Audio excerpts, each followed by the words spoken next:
In this lesson, we're going to be talking about stacks and heaps. Stacks and heaps are two different ways of storing information inside of memory, and they also have two different uses. So in terms of the memory layout, I've got a diagram here. This is how a program's memory would be laid out.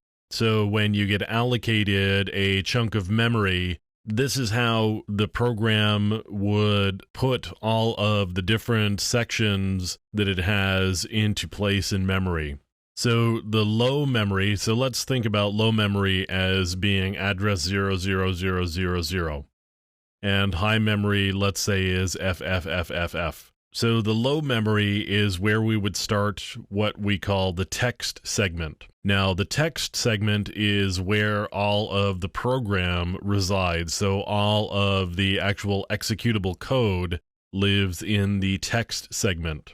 Underneath that, we would have the data segment. Now, the data segment is where any data that we know about during compile time would live. So if you've got global variables that have actual values that are associated with them, those would get put into the data segment. Underneath that, we have the heap. Now, the heap gets any memory that is dynamically allocated.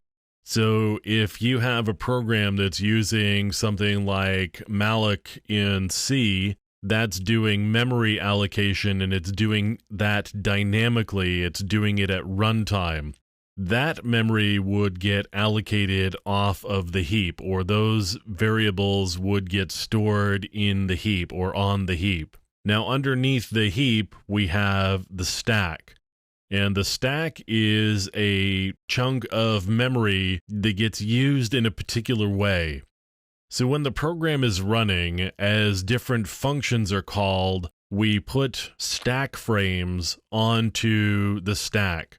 So the stack is going to start at the highest point in memory and grow down, or if you're looking at it from the perspective of this diagram, it's actually going to grow up towards low memory. But it grows towards the heap, and the heap actually grows towards the stack. So we start the stack at the highest point possible, and we start adding memory to that in the case of putting stack frames onto it. And the stack is used just like you would think of any sort of stack, and the classic example is a stack of dishes. You've got a stack of dishes, you throw more dishes on top, you're always going to use the most recent dish that's on the stack. So you're going to use the topmost piece of the stack. Same thing here. When we are running a program and we call a function, we put a stack frame on there. And you can see the stack frame consists of function local variables. So any variable that's local to a particular function and is not dynamically allocated.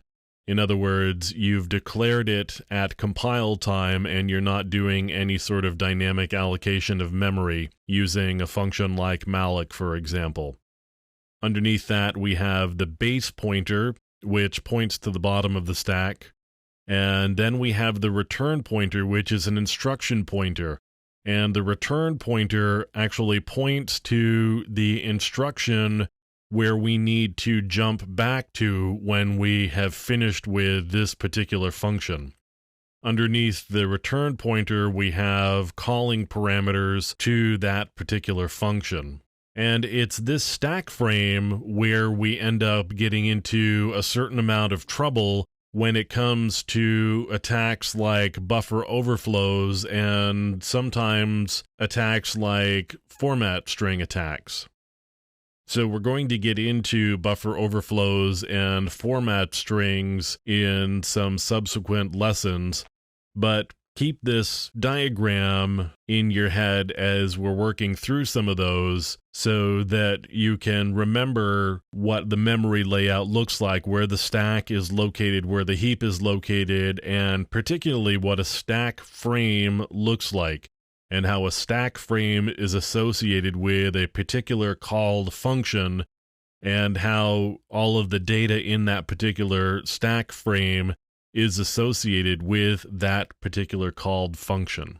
So that's stacks and heaps and how memory is laid out for a running program.